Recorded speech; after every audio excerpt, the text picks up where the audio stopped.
Hello, everybody, and welcome to episode number 64 of the World of Sports podcast. I am your host, Diego Sandoval, and joined with me, as always, is my co-host, Logan Ring. Logan, say what's up to the people. What's up, everybody? It's been a while. We took a bit of a break, a needed break, a deserved break over the holiday season. But we're back. We're back and better than ever. 2022, new year, new episodes of the podcast. And we're back with all three sports this episode. We're talking about the NFL, MLB, and NBA. Not too often we talk about the MLB these days, but we're fitting something in there. We are going to do our NFL Week 18 picks. It is the last week of the regular season. A lot of stuff to talk about actually in the NFL that we'll mention here and there. Lots of storylines to follow. Then in the MLB, we're gonna give our kind of like way too early, bold predictions basically for the 2022 MLB seasons, or just predictions in general. Some of mine are pretty bold though. So yeah, that'll be fun talking about the MLB again. And then in the NBA, we are going to reveal who we believe should be the starters of the All-Star game in the West and in the East. The first round of voting just came through, fan voting, and the All-Star game is in February, correct? I think so. And then fan voting ends like January 22nd. I think we find out the All-Stars the 27th. Give or take a couple days. Yeah. So we've got that in store later in the episode. Yeah, let's roll right into it. Before we do, you can check us out on all of our social medias. Check it out. Link down below, or at our Instagram. You check out the link in bio, and all the links will be in there. The World of Sports podcast. You can find us. All right, NFL Week 18. Lots of scenarios that can happen. Last week of the regular season. Last week before playoffs. It's an exciting time in the NFL, and for some fans. Yeah. What is also exciting off the NFL field, our NFL picks are in a deadlock right now. We are both crazy at 164, 90, and 1. You looked like you were edging ahead. I was able to come back and make it interesting. Week 18. It's good. I think the biggest lead either of us had was like 4 games. Yeah, the entire it's been year. very close. That's pretty crazy, but both of us, that's a pretty good record. So both done a good job. Yeah. Yeah. So we're recording this on Saturday, January 8th. There are games today. So the games are starting tonight. There are 2 games, one of them being the Kansas City Chiefs taking on the Denver Broncos. Playoff implications, Broncos aren't playing for anything. But the Chiefs, if they win and the Titans lose, they get the number 1 seed. So they're going to be out there playing their studs, playing their starters. If they lose, I think they still have the number 2 seed locked up, if I'm not mistaken. So yeah, that's what's in store in terms of playoffs. So I think with the Chiefs playing their starters, got something to play for. I think Kansas City wins this one without much of a problem. Yeah, I agree. I mean, I would have picked the Chiefs anyway if it was the middle of the season. So this is just another layer on it. But I feel like you got to go Chiefs. Yeah, pretty much. They're all divisional games this week. That's just the way it goes. So I'm not going to say that before every single matchup. Just know that every single game is a divisional matchup. The second Saturday game is the Cowboys taking on the Eagles. Playoff scenarios here. Cowboys playing for seeding. Eagles kind of are too, but I believe the Eagles decided that they are going to be resting some starters. It's looking like, just because they made the playoffs and they're going to be a wild card team no matter what. So they're not going to be at full strength. That being said, I don't think I'd pick the Eagles anyways. Yeah. I just think the Cowboys are the better team. Cowboys are a team to look for going forward, because they did not look good last week against the Cardinals. Who obviously is a team that they would have to beat if they want to win it this year. So I think they're an interesting team to look out for, but they're definitely better than the Eagles. Right, I agree. But different situation. I mean, if both the teams are making the playoffs, at least it's like not a just complete giveaway game, in my opinion. But if you're like resting your starters and everything, it's just pretty clear that the better team's probably going to win anyway, which is the case in multiple of these games, which is a little disappointing. But hey, I mean, some of these are really important, so it's still an exciting week. Yeah, for sure. Moving on to the Sunday slate of games, here's a game that means nothing except for draft order. The Washington football team is taking on the New York Giants, both bad teams. Who do you have in this barn burner of a matchup? I got the Washington football team in this one, but honestly, the Giants would win a game like this just because their organization has not been good, just because they would somehow mess up their draft order or whatever. But I still think Washington's the better team, so I'm taking them. Yeah, Washington's better. Giants are on their third string quarterback. It's just not a good situation in New York. Give me the football team, soon to be renamed and soon to be unveiled. I think it's February 2nd is when their new name is being released. That should be interesting. It should be exciting. Moving on to a game between a team that is in the playoffs, team that's won their division, and a team that is not in the playoffs. The Bengals taking on the Browns. I believe, if I'm not mistaken, the Bengals are still somewhat playing for something, maybe like seeding, but let's see, they're 10-6. They are actually. If the Chiefs lose and the Bengals win, they can jump into the 2 seed. And yeah, the Bengals want to win this game because they have the same record as the Bills and the Patriots, and they don't want to drop any seeding.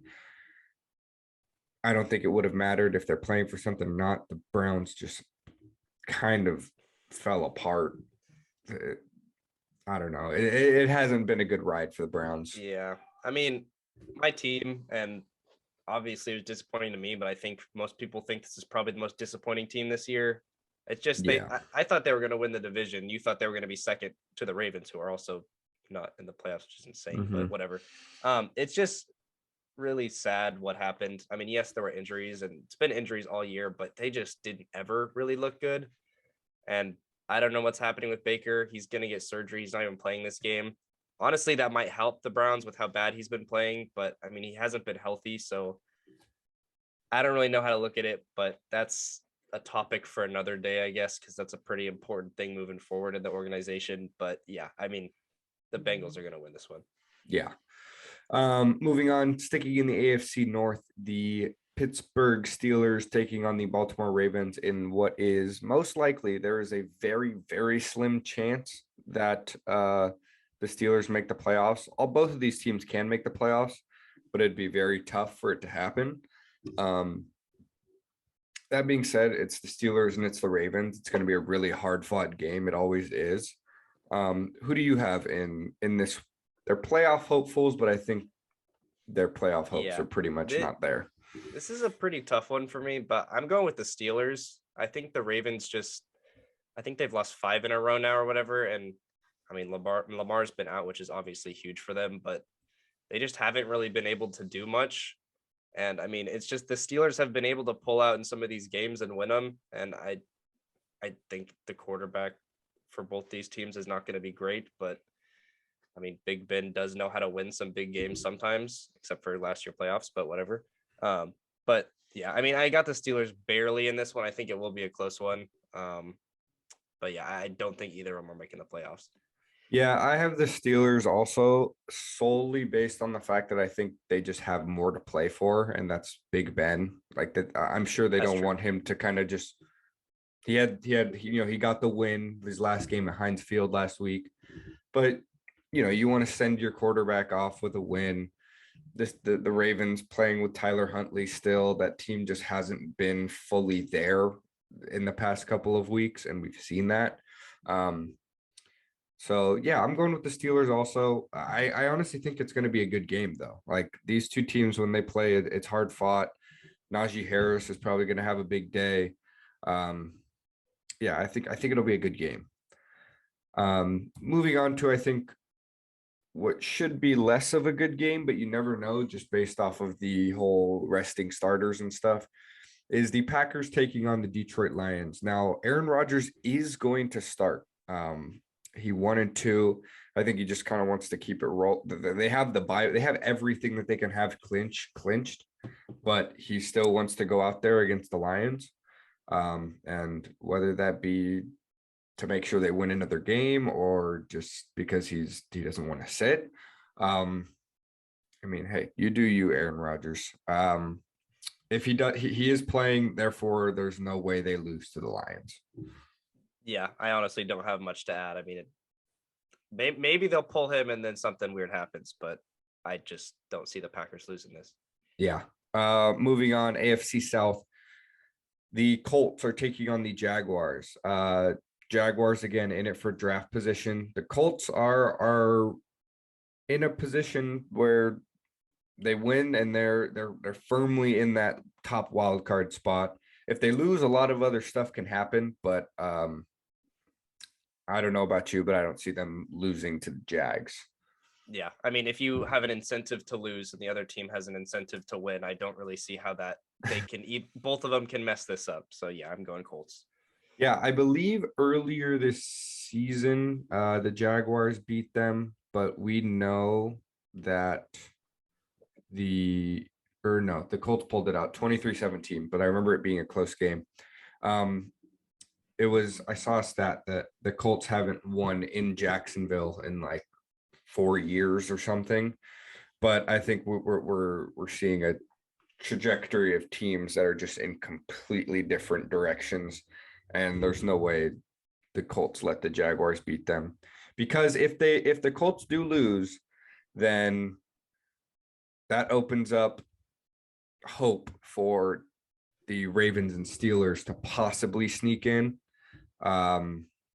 It's just kind of everyone's basically just writing down that the Colts are going to win this game in terms of playoff scenarios, but anything could happen, but it's most likely the Colts in this one.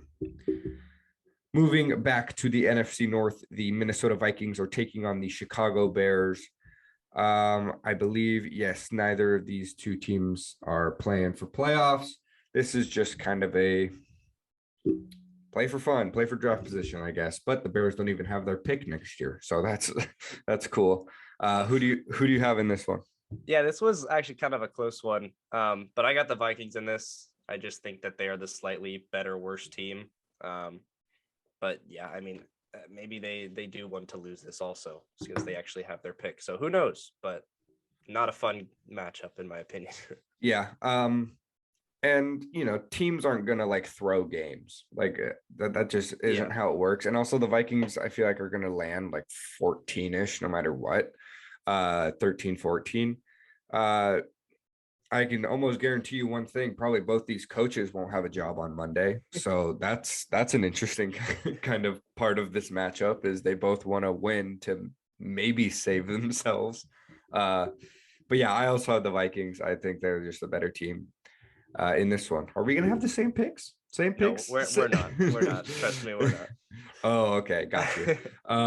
Moving on to AFC South, we have just another team in the playoffs and a team not in the playoffs, and a team very much in the playoffs and a team not even close to the playoffs. It's the Titans taking on the Texans. And the Titans are a team very much in the playoffs that are playing for something as well. They win, they have the 1 seed. So that's big. They obviously need that, especially with Derrick Henry coming back. I think it'd really be really helpful if he gets that extra week and just practice where they don't play. He started practicing this last week. I don't think he's going to play tomorrow. Do we know if he would be back for the first week of the playoffs? I assume they'd push it. Okay. They definitely need him in a playoff game, but it would obviously be so huge to have that extra week. And the Texans, Davis Mills isn't terrible. He's in a terrible situation, but he hasn't looked bad. He hasn't looked absolutely awful, but he has not looked good. So I'm giving it to the Titans. Yeah, I agree. I mean, even if Davis, is that his name? I have not even watched a Texans game in the last like 7 weeks. But yeah, Davis Mills. Hey, I mean, even if he plays great, I don't see them winning. So yeah, that's Titans all the way. Yeah. Next pick, we have a team that is fighting for a playoff spot, the New Orleans Saints, taking on the Atlanta Falcons, a team who they are not fighting for a playoff spot. Who do you have in this one? I got the Saints in this one. One of the most inconsistent teams in the league, I think, but they've pulled out some really good wins. And I feel like the playoffs are on the line, they're going to be able to step up. The Falcons are not a good team. So yeah, I think the Saints can do it. Yeah, Sean Payton, the Saints defense deserves so much credit for having this team where they are with the quarterback situation that they have been thrown into, because with Jameis Winston this year, I think they were like 5-2, and then he tore his ACL, and they've had to run 3 or 4 different quarterbacks since then. And they're just kind of like barely inching along week by week. Taysom Hill just isn't, he can't throw, and you kind of need that. But yeah, I think the Saints as a whole are a good football team. If they had a good quarterback, they could be a great football team, I think, but they don't. So that's why they're barely on the fringe of making the playoffs, but they're better than the Falcons. So got the Saints in this one as well. Moving to the NFC West, the Arizona Cardinals taking on the Seattle Seahawks. The Cardinals have been great this year. The Seahawks have been very disappointing this year. Yeah, they dropped, what did they drop? 50 on the Lions last week, just to show, hey, we have Russell Wilson still, but too little, too late. I've got the Cardinals. They are playing for something. If the Cardinals win and the Rams lose, the Cardinals get the division and the Rams turn into a wild card spot. But if the Rams win, then they get the division. Yeah, I got the Cardinals too. I don't know. I feel like, my stupid prediction where I knew it wasn't going to happen, where Russell Wilson asked for a trade, which was just not, obviously it's not going to happen. I feel like he should, though, honestly. Like, this is so sad. He's been there forever, but it's tough. Yeah, I feel like feel bad for him. Seattle's close to blowing it up. I'm not sure if they'll do it after this season, and they'll kind of just like peg it on the fact that Russ was hurt for a while, but I don't know. I don't think any quarterback can fix this. It might be time to move on from Seattle for Russ. Yeah. Now in the AFC East, the Bills are taking on the Jets. The Bills are just playing for seeding. They're in the playoffs. Jets playing for draft order. I've got the Bills. Not much else to say. Yeah, I don't see how they could lose this one to the Jets. Yeah. The Buccaneers are taking on the Panthers. Panthers out of the playoffs. Buccaneers firmly in it. They clinched the division, if I'm not mistaken. Yes, they did. They're 12-4. They could jump to the 2 seed. Tom Brady's not going to let them lose this game. Yeah, are they playing everyone? Yeah. Did that come out yet? Okay, well then, yeah, I don't see how they lose. Yeah.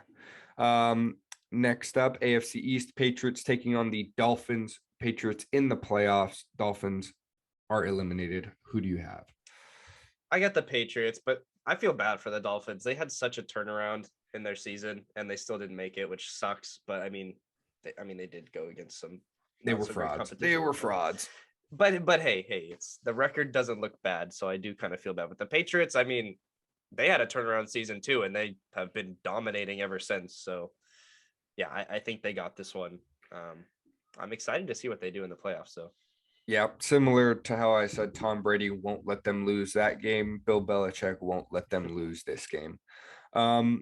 Moving on to a big matchup, mentioned it earlier, the Rams taking on the 49ers. The 49ers are they're playing for a playoff spot. Right now, if the season ended today, they would make the playoffs.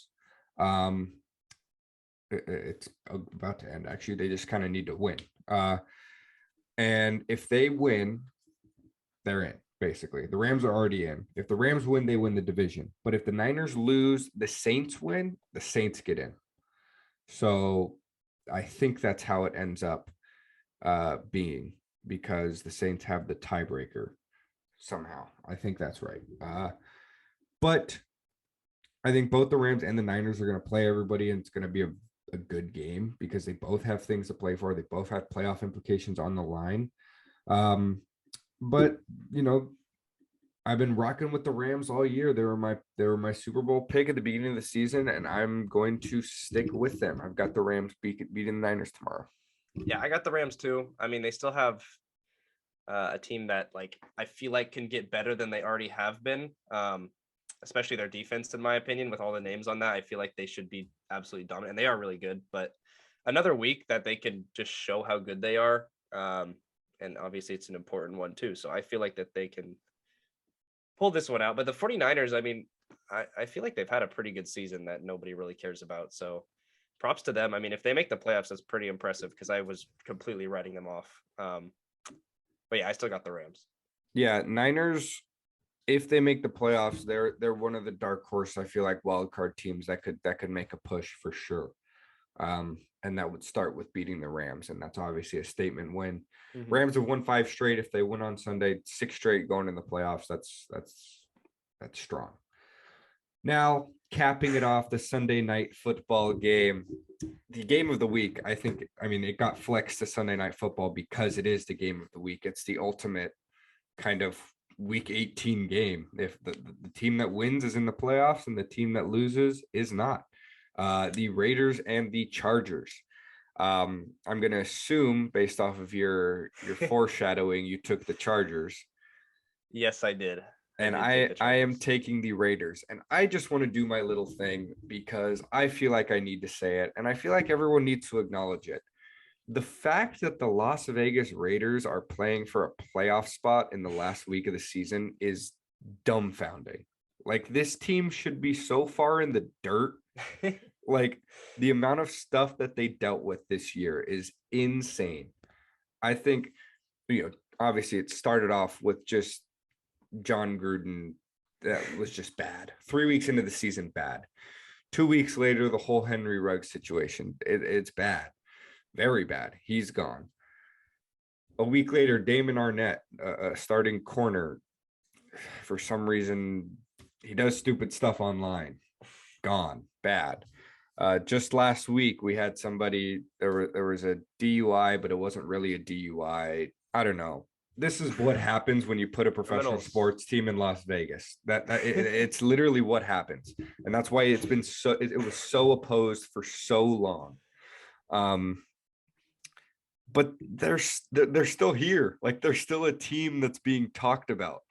And it's just that they've found ways to win games, and it's not pretty at all. It's not at all. And I feel like, but they keep finding ways. And I think that's what the story of tomorrow's game is going to be. The Raiders are going to find a way to win the game because they want to more. The Chargers have had such an up and down, inconsistent season, I feel like, that they're either going to come out and crush the Raiders, or the Raiders are going to just find a way to squeak by again. And in no way, I might pick them to do so, but I don't think the Raiders are a Super Bowl team. But just squeaking into the playoffs would be insane to think about for the Raiders this year. I mean, yeah, I totally agree. I did not expect this at all. I feel like this is kind of a win-win for me either way, because, like, hey, I'm not going to be disappointed if your team makes the playoffs. I'm not like that, at least. But yeah, I feel like I have to take the Chargers in this one. I was going to take them anyway, but also, like, this is the one difference we have. This is what decides our NFL matchups, whatever, which if I lose that, I do not care. This is my third sport, like my third favorite sport. This is your first favorite. So I'm happy where I am anyway, but hey, this is going to be a good game. Is that a real stat where if the Colts lose and both of them tie, they both make it? Yes. Because that's pretty funny. That's not going to, I don't think the Colts are going to lose to the Jaguars. You know what's funny is they asked both head coaches, both the Raiders and the Chargers head coaches, about that scenario. And they both were just like, no, we're not going to kneel every single play. Yeah. That would be pretty funny. That would suck, but that would be pretty funny. You know how like they set all this up. They changed this game to Sunday night football. And then everybody kneels. Yeah. But hey, I mean, the Chargers, they've had stretches where they've looked so good, and then stretches where they have been like, how did you lose that game? They just lost so hard to the Texans, like for no reason. I don't know, but there's a lot of talent on this team. And I think if you look at these two teams, you're gonna say the Chargers are the better one. But I completely agree with you that the Raiders have just like they have just found a way. So I could definitely see it going both ways, but I don't think this is gonna be a Chargers blowout or whatever. I feel like it's gonna be pretty close. Which does scare me a little bit because, like you said, Raiders find a way in those games. But Derek Carr is one of the most clutch quarterbacks in the NFL, and that's just like a statistical fact. I think he has the most game-winning drives with 2 minutes or less, and like in the last like 3 seasons. Yeah, I mean, I barely hear anything about Derek Carr other than from you, so I feel like that is pretty disrespectful. But hey, maybe he's gonna have a chance to show a lot of people how good he is. And yeah, I mean, if you don't know how good Derek Carr is, then you just don't watch the games, which is fine. But yeah, I'm really excited for this matchup for multiple reasons, but I feel like I can't really lose also because either our friend Dom is a Chargers fan, so either his team makes the playoffs or Diego's team makes the playoffs. The Browns aren't making the playoffs, so I don't really care anymore. So hey, I'm excited for one of you guys. Yeah. And yeah, Derek Carr deserves his due credit, and I think he's going to get it on Sunday. So, yeah, those are our NFL picks. Couple of bold predictions, really quick. Josh Jacobs of the Raiders, I think that he rushes for 150 yards and 1 touchdown. I just think the Chargers have one of the worst rush defenses in the league, and I think Josh Jacobs can expose that. If we give him the ball enough, we know that he can put up yards, and I could see him getting 20 to 25 touches and turning that into a big night against the Chargers.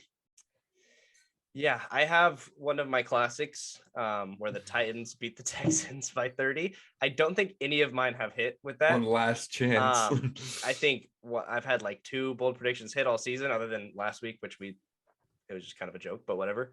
And then, you go your second one. But yeah, I feel like that's the matchup that could be a blowout in this one.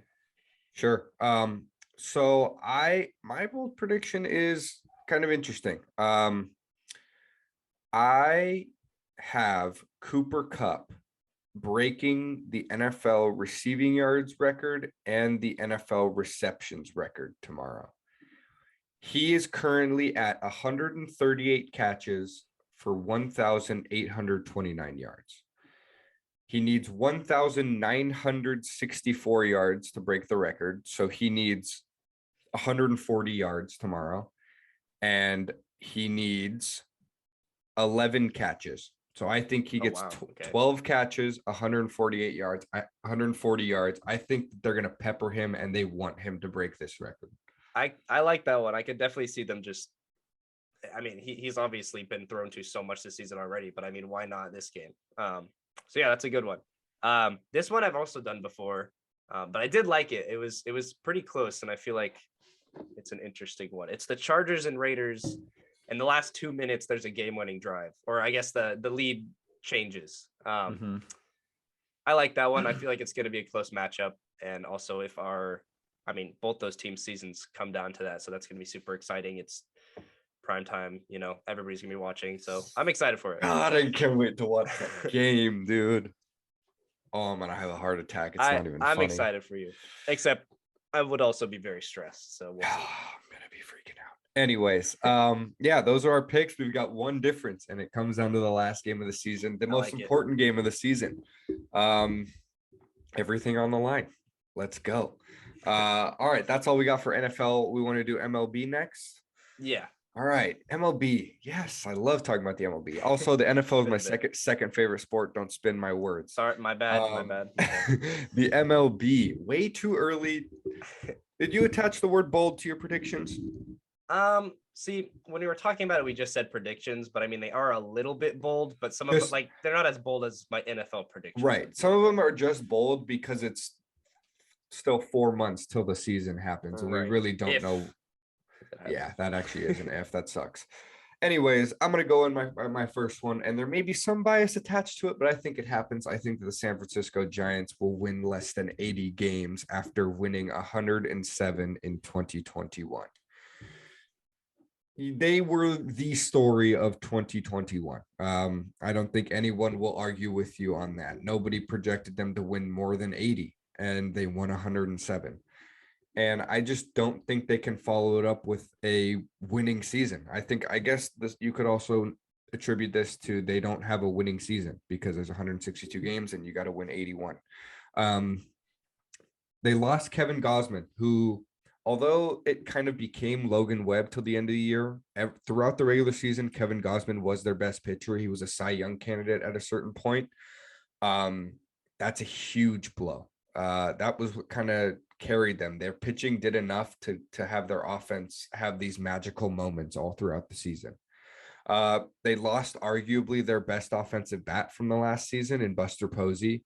He came out of nowhere, decided to have one of his best seasons of his career, and then dipped. So it still doesn't feel real. Yes, I know they have Joey Bart, one of the better catching prospects in the MLB, but we all know the impact Buster Posey had on that team and would have on any single team, and losing that is huge. And I think the final kind of nail in the coffin is I don't see them bringing Chris Bryant back.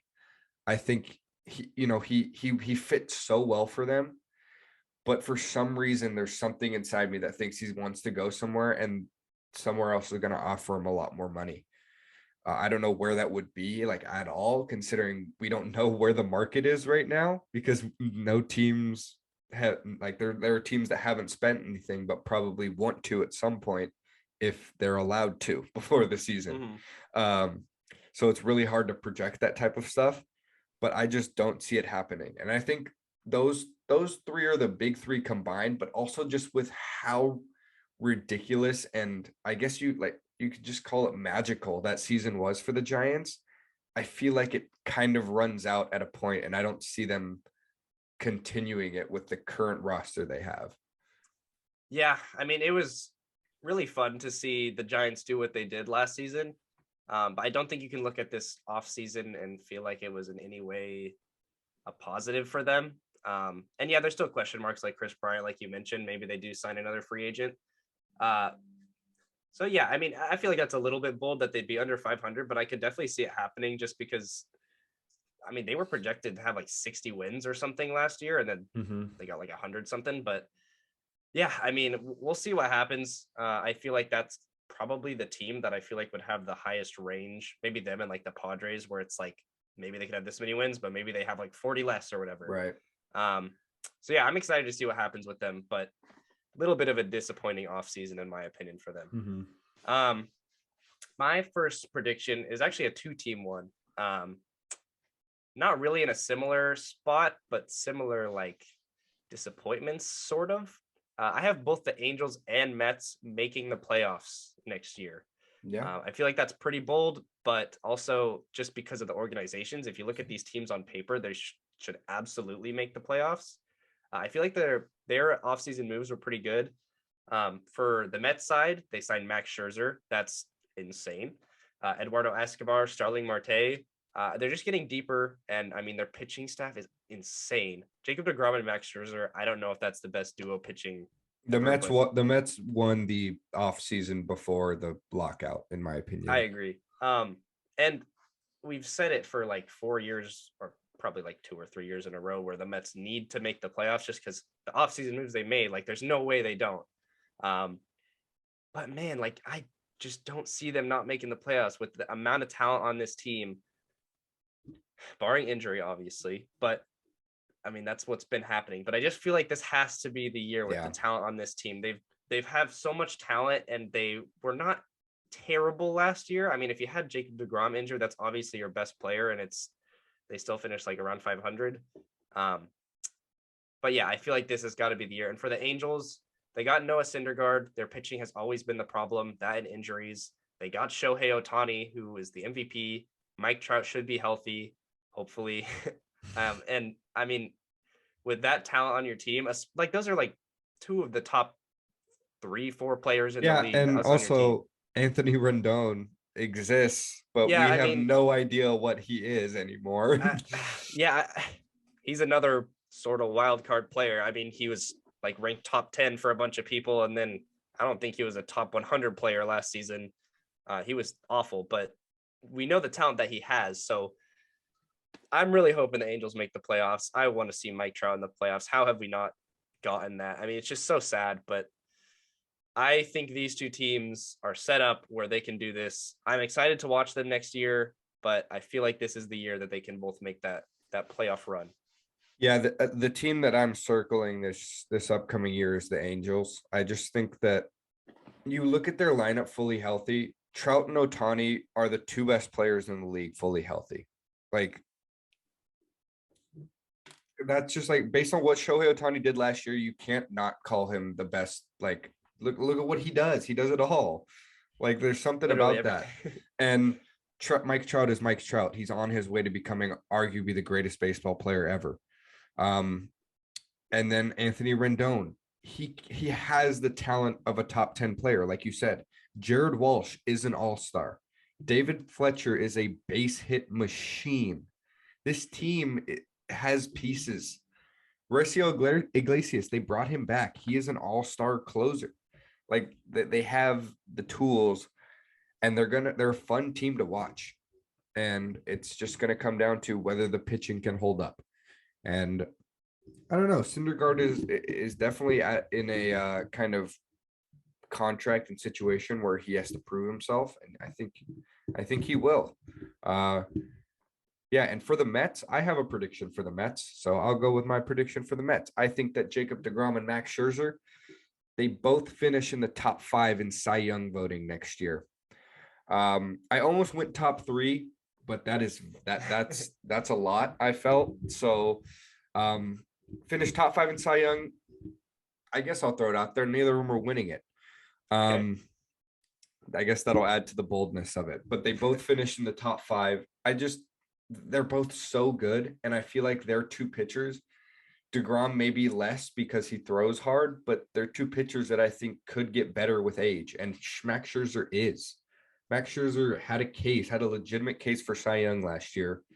And in this new environment, I think they're going to both be fired up to pitch with one another. We know Max Scherzer loves the competition. I think that they're going to be competing with each other all year, kind of having that back and forth, who's better, who's going to be better this season. And I think that ends up with both of them in the top 5. I'm really excited for that one. I think, well, if they were healthy, absolutely, they would have finished both top 5 in Cy Young voting last season. Jacob DeGrom finished 9th and played like a fourth of the season or something. So that's insane. But yeah, I mean, I could definitely see this happening because the talent, and I don't think they would, I feel like they could make each other better somehow. I mean, maybe they show each other something, but I'm so excited for the Mets this year. I just really hope they're not disappointing, but yeah, I mean, I just want baseball to start again. It reminds me of from the beginning of the last season, Walker Buehler and Trevor Bauer had a competition for who could strike out the most people with their changeup. And if you look, Walker Buehler's, like, I was looking, someone made like a video about it. Walker Buehler's like whiff percentage on changeups went up so much as he started to throw it more as a result of the competition with Trevor Bauer. So it's like stuff like that. I feel like pitchers can do that with one another to kind of elevate their performances. And if two guys are going to do it, it's going to be Jacob DeGrom and Max Scherzer. Yeah, for sure. So my second one is also a pitching, I guess, prediction. And that is for a team. I got the Padres pitching bouncing back to a top 10 ERA in the league. Wow. This is, it sounds more bold than it is, I think. So last season they were 14th, which you would think they would be worse considering how terrible that team was.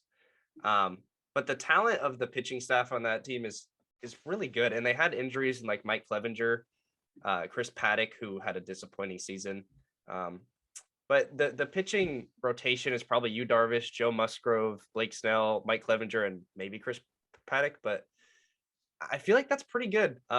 They finished 14th, and multiple of those players had very down seasons. The offense wasn't there. The Padres just had a down season overall. They were terrible, but I feel like they're kind of prone for a bounce back season, sort of. I don't think I could see the Giants finishing third and the Padres bouncing back to second. I don't think they're going to be under 500. So yeah, I want to see them succeed just because I know the Dodgers Padres isn't a rivalry, but I do think it's very good for the league to have those two teams battling against each other. And I want to see like a playoff series between them that actually is fun to watch. But yeah, I feel like they got the talent for it, and it's sort of just one where I'm wishing it happens just because I'm excited for it. Their offseason has been bad. They just haven't done anything, and in my opinion, that's pretty bad. But yeah, I could see them bouncing back if healthy.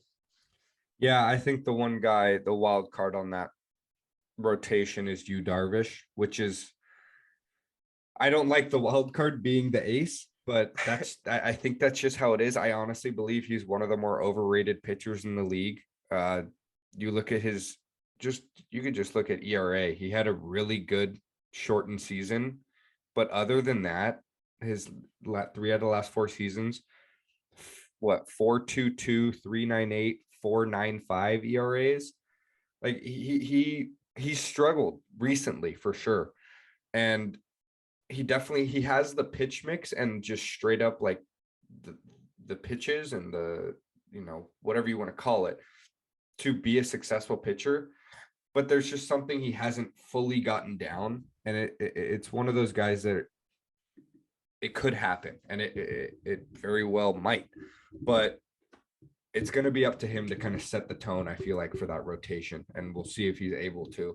But also, I don't doubt that the rest of the rotation can be good. The Padres had a lot of guys last year that had so many expectations because maybe they were young and up and coming, and they just kind of stayed the same. Whereas we could see in the next few years, those guys kind of finally reach that potential. Yeah. My third and final prediction for the MLB season is I have the best division in baseball getting a new champion. The American League East will be won by the Toronto Blue Jays in 2022. They overtake the Yankees and they overtake the Rays and the Red Sox, I guess you could even say. The Blue Jays have the offense to be a very good playoff team. We saw that last season. They had one of the best plus minus in terms of run differentials in the MLB. But it was the pitching and the bullpen that really kind of screwed them. So what they do, they re-signed Jose Barrios after trading for him in the middle of the season, and they brought in Kevin Gausman, probably one of the bigger pitchers of the offseason. And don't forget, they still have one of the better farm systems in Major League Baseball. Nate Pearson is a guy that will probably make his consistent starting debut this upcoming season. He's one of the top pitching prospects in baseball. I just think this is the season that everything comes together for the Blue Jays, pitching included. And I think that they have what it takes to win the American League East. Yeah, I feel like if you're not a fan of a team in that division, you kind of want the Blue Jays, either them or I guess the Rays. But I mean, they're just so fun to watch, and the young talent on this team is just going to get better. Their offseason moves, yeah, you lost Robbie Ray, but like you just said, they made all those other moves that are going to help this team. And I feel like they just have like it seems like they haven't even broken out yet, even though they've been so good so far. And Vlad Jr., I'm excited to see what he does because he had such a great season last year. If Shohei didn't exist, I think he's MVP. So I feel like it's kind of been brushed under the rug how good he was, but he was almost a Triple Crown winner. So yeah, I'm excited to see what the Blue Jays do. I'm excited for a lot of things for this upcoming season. It's always the MLB offseason feels super long, and who knows how long it's going to be this right year. And it's unfortunate how excited we are because it may not be for a while. Yeah. We'll see though. So my prediction, I think you'll like this one. It's the Dodgers and Astros in the World Series, and I'm not going to predict a winner. Give it to me. But man, so many people want to see this. I know you do. Yeah, I do. If the Astros won, that would be terrible. But I mean, the Astros, just on their side, they have been obviously destroyed because of the cheating scandal, but they're such a good team. And I mean, I don't think Carlos Correa is coming back, but he's not the entire team. They've made 3 out of the last 5 World Series. I mean, they're always there. They're such a dangerous team offensively, and the pitching is pretty solid too. I don't really have to talk about the Dodgers. We know how good they are. I mean, they're always getting better too. Cody Bellinger bounce back season incoming. Yeah, I don't see Cody Bellinger being like the worst player in baseball again this season. Just bold prediction there, I guess. But yeah, I mean, I feel like this is just one that I'm sort of wishing for too, but also like there's a lot behind it where it's like these are two very, very talented teams. So I could totally see it happening. It was a kind of a matchup I wanted to see last season, but also the Braves winning is fantastic anyway. So I don't really mind. But this is just one where two powerhouses going against each other. And obviously there's history involved in this one. I feel like the two team stories together haven't really ended yet, just because like if one team cheats and beats the other one, it's kind of just like an open, like, yeah, the Dodgers won the World Series, but it wasn't against the Astros. Like they didn't play them because it wasn't in the World Series. But yeah, I feel like this needs to happen at some point, and I'm excited for it if it does. I would love that. And honestly, I feel like if the Astros win, it's like, all right, it's over basically. But if the Dodgers win, it's like, all right, like we know what should have happened now. But yeah, I think that would be super fun, and I think nobody in the baseball world will be mad at that happening. Just be like MLB fans don't like the Astros, and a lot of MLB fans don't like the Dodgers. But I feel like most MLB fans would be fine with them playing in the World Series because it's just poetic almost. I feel like it's funny that so many people who hate the Dodgers would be rooting for them just because they're the slightly worse team than the Astros. So and because they're like the team that's synonymous with getting screwed over by the Astros, and it's like nobody wants the Astros to do it again. Before we move on to the NBA, will the Cleveland Guardians in their first season with the new name finish above 500?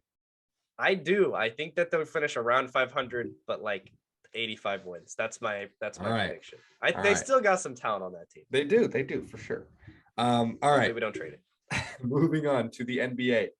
Our all-star starters. We have our selections for who we think should be in the starting fives. How do you want to run through this? Do we want to I'll do my guards, you do your guards, I do my forwards, you do your forwards, and then I'll go first for the West, you go first for the East. Okay, that works. All right. In the West, my guards are Stephen Curry. He's averaging 27 points, 6 assists, 5 rebounds in 35 games played this year. His team is one of the best, if not the best, in the NBA as of right now. He has not been shooting well as of late, just comparative to what we are used to from Steph Curry.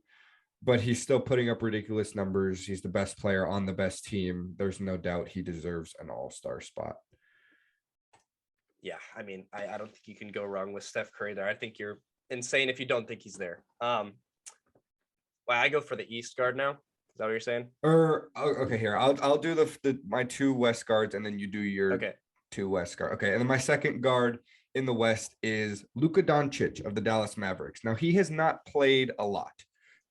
Injuries, health and safety protocols. The NBA's just, there's a lot of guys this year that you can say he hasn't played enough, but when Luca's on the floor, he's averaging 25 points, 8 rebounds, 9 assists. Like he does it all on the court. His team's not terrible. I think they're sitting 5th or 6th in the West right now. And when Luca does play, he's an all-star starter. He's a superstar. Steph and Luca, those are my West guards. Yeah, I actually had Donovan Mitchell as my second spot. Luca has the better counting stats, obviously. I just gave Donovan Mitchell the nod. I mean, he's played 35 games compared to Luca Doncic's 24. It's the All-Star game, so it doesn't matter too much. They're both going to make the All-Star team anyway. Donovan's averaging 25.5 points, 5.1 assists. He's got the third best. His team's got the third best record in the entire league. So, I mean, the Jazz are always very good. And I feel like that kind of gives him a little bit of an edge in my opinion, but I could definitely see these two being switched up. Luca's super exciting too, but they both are very deserving for a starting spot. It's just kind of disappointing. Luca hasn't played as much, but I could see both these happening. So my first spot, I guess, point guard position for the East All-Stars, that's Trey Young. The Hawks have been pretty disappointing, but it's not his fault at all. He's averaging 28 points, 4 rebounds, 9.5 assists. He's top 3 in scoring and assists. That doesn't happen a lot in the NBA. And he's also shooting 45% from the field and 37% from 3. His efficiency has gone up pretty much every season, and I think that's pretty impressive for him because he's still 23 years old. I mean, him and Luca are still so young. They've just been so good that it kind of seems like they're just superstars already, but they're getting better. And I feel like his stats and just how impactful he is for this team, they look so bad without him. And when he's playing, they're just he's their whole basically offense pretty much. And the Hawks defense has been so bad. And yeah, that is partly his fault. But I mean, I don't think you can't give Trey Young at least an all-star appearance, and I think he deserves the starting spot. My second spot is one who he's been so disrespected for a while, and that's Demar Derozan. Yeah. He's so deserved for this spot. I mean, I don't, people were saying he was the worst offseason signing. That is so disrespectful. I know he played for the Spurs, but if you don't understand how good this guy is, then you really just haven't been paying attention to him, I think. He's averaging 26.5 points, 5 rebounds, 5 assists, shooting 49% from the field, 36% from 3 on 2 attempts. His knock is always that he doesn't shoot threes. I mean, 2 attempts isn't a lot, but you got to guard that guy out there. His mid-range game is insane. I mean, it's probably the best in the league compared. I mean, you could say Chris Paul, KD, whatever, but he is so good. LaMarcus Aldridge. Okay, LaMarcus Aldridge might have the best mid-range. I think he's shooting like 80% from mid-range, but whatever. Let's not talk about. He doesn't count. But yeah, DeMar DeRozan has been so good. The Bulls have been so much better than people thought. Him and Levine honestly are kind of competing for the spot, but I think even Bulls fans say that DeMar's probably been a little bit more impactful for this team. He's playing so much better defense than people think he's a minus defender, but he's at least been average this season, and the Bulls defense has been so good. And I think just because the Bulls organization has been so good this season, you got to give him this spot. Yeah, I have Trey Young as well. I just think I mean, you said it, how his impact on the team, especially this year, has shown because he's been forced to miss some games, and they're nothing without him. And then DeMar DeRozan, I also have as well. He's the best player on the best team in the East. That's just what it is. Zach LaVine might be more talented, but DeMar DeRozan is probably having a better season. And that garners an all-star spot, in my opinion. And, you hit it on the nail. He's been disrespected because he's played in Toronto and then San Antonio. But now he's in Chicago on one of the best teams in the league, and he's doing his thing. And yeah, I think it's nice to have different starters in the East. That's not like James Harden and the same people. So I like that. Moving back to the West, I think 2 out of the 3 front courts are locks and not even close, no conversation. And that's LeBron James and Nikola Jokic. LeBron James, I don't, dude. Honestly, okay, here we go. LeBron usually towards the end of seasons, second half, getting into playoffs, turns it on and says, all right, this is what we need to do to get to this point, this seed in the playoffs or whatever it may be. I'm going to take over. And that's when people start saying, wait, is LeBron the MVP? But I feel like it's always too late in the season. But the way this Lakers team has played lately, it's forcing LeBron to do this in December and January. So it's almost like, oh, wow. Can you imagine what we're going to get later? Like, if he can continue this, which he has for 2 weeks now, 2-3 weeks of sustained 30 to 35 points a game. Like right now, he's on pace to be the MVP. I think with just the way he's playing and the way the Lakers have continued to improve as he's been improving himself and playing better. It's just ridiculous that somebody can do this at this point in their career. He's amazing. I mean, he's absolutely a lock. I think his scoring, it's being covered, obviously, but he is scoring more points than he has in the 2009-10 season. Since then, he has not averaged this many points. We were both 9 years old that season. No other human has been able to do this. I mean, it's just another chapter in LeBron's insane legacy that he's going to leave. I'm just trying to enjoy every moment of it because he is so good. But I mean, yeah, what he's been doing so far is so impressive. I'm glad they're finally getting wins again because I feel bad for him. I've seen this before. Yeah. And then Nikola Jokic is the other one, reigning MVP, 26 points, 14 rebounds, 7 assists a game. That's all you need to. He's doing everything that he can for this Nuggets team, and they're just so average with all their injuries that it's kind of sad to see, but he's doing his thing, and I don't think anybody should disagree with him being an all-star starter. Yeah, absolutely. Now the third one. It could go many different ways because you have the Draymond Green path that he's had so much impact on his team. He's averaging like 7, 8, and 9 or something like that. Andrew Wiggins has had a really good season. For me, it would be Paul George. He's probably not going to be there for the All-Star game, so I had to go another direction. I'm going to go with double centers. I think Karl-Anthony Towns will take the second front court spot. Oh, okay. 24 points, 9.5 rebounds, 3.5 assists. The Timberwolves are in the play-in spot. I mean, I don't know if many people expected that. They're not a good team by any means, but you can definitely tell they're much better. And Karl-Anthony Towns has done a decent job staying on the court this year, more or less. 31 games so far. He hasn't had like a big injury. I just think he's played with he's definitely going to be an all-star, I think. And with injuries and with the fact that this is kind of a toss-up, I think he could definitely be a starter. So I'm going to go with Karl-Anthony Towns. Yeah, that was probably my second pick for this. It was Draymond, him, and Gobert was my kind of like that three. This is a really weird spot that you have to fill. And the best fit is Draymond, but you don't go off of that for the all-star starters at all. And all three of those guys are going to make the all-star team. I went with Rudy Gobert for this spot. I think Karl-Anthony Towns you can't go wrong with that pick either. I just think Gobert, with his team record and how impactful he is, people disrespect him so much because he's not exciting, but he's the best at what he does. He's a rim protector, the best in the league. The whole defense runs through him. That's the whole point of the Jazz defense, which is like one of the top in the league, is to funnel guys inside, run them off the three-point line, and then he just does everything. When he's off the court, they're a lot worse. And they got Hassan Whiteside as a backup, and he is a pretty good rim protector too, but they are still so much worse. He leads the league in field goal percentage, 70.6%. That's insane. Leads the league in rebounding at 15.1.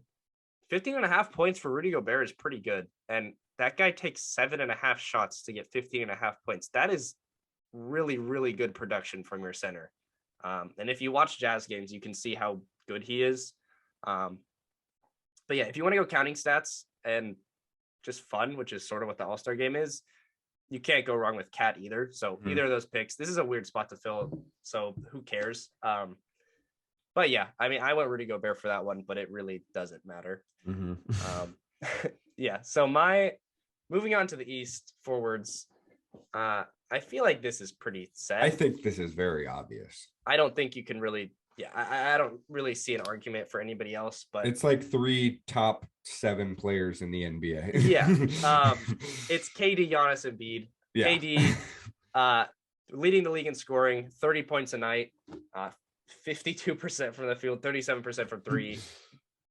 I don't really have to say much more. I mean, he just easily deserves a spot. Nets are top. I think they're the 2nd seed now, but fighting for the number 1 seed.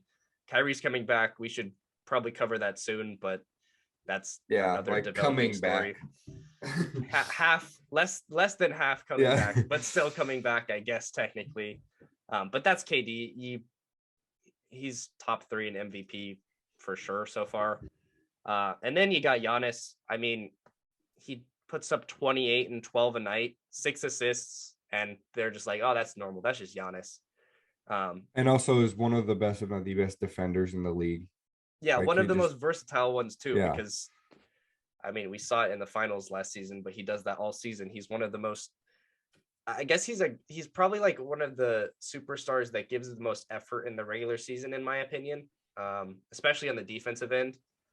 He's just everywhere. He's so impactful for this team. When he's out, they're so much worse. His plus minus and advanced stats are insane. I don't think there's any argument for him not being here. And the Bucks are good again after coming off the finals run. I'm glad he finally gets his respect, because if you win a finals, something changes, obviously. So good for Giannis. And then at the center position, I got Joel Embiid. I mean, 27 points a night, 11 rebounds. He's helping the Sixers make it. They were like under 500 with like 25 games into the season, and they've gone on this streak where they've been so much better. And they're going to get better too. Obviously, there's a lot of stuff going on in the office with Ben Simmons still somehow. So we'll see what happens with that. But yeah, I mean, he's the obvious center here. He's the obvious forward choice. He is only shooting 47.5% from the field, but if you watch games, he takes probably some of the most mid-range shots I've seen from a center, and his footwork is like, he's not the next Hakeem, don't get me wrong, but like you can tell that he has learned from him a lot. And like the guy played soccer just like Hakeem. Like it's a pretty cool comparison in my opinion, because they're not the same player at all. But like you look at Joel Embiid, his ability to draw fouls and everything, his footwork is insane. His defense is really good.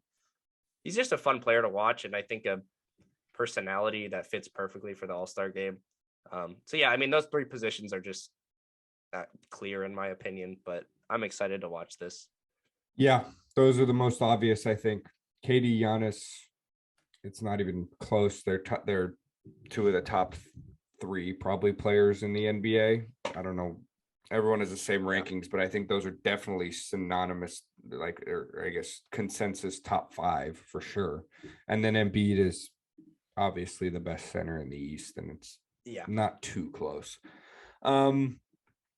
But yeah, All-Star game and coming up next month. Should be exciting. What did we talk about today? We talked about NFL Week 18. Lots of big stuff happening, lots of playoff implications. Going to be exciting. Go Raiders. And then we did our way too early MLB bold-ish predictions for the 2022 season, hopefully. And then gave our NBA All-Star starters in the West and in the East. It was a great episode. If you stuck along with us this far, thank you so much. We love you. Hope you have a phenomenal rest of your day. Thanks so much for listening. And yeah, this has been the World of Sports podcast. And for my co-host Logan Ring, my name is Diego Sandoval, signing off. Signing off.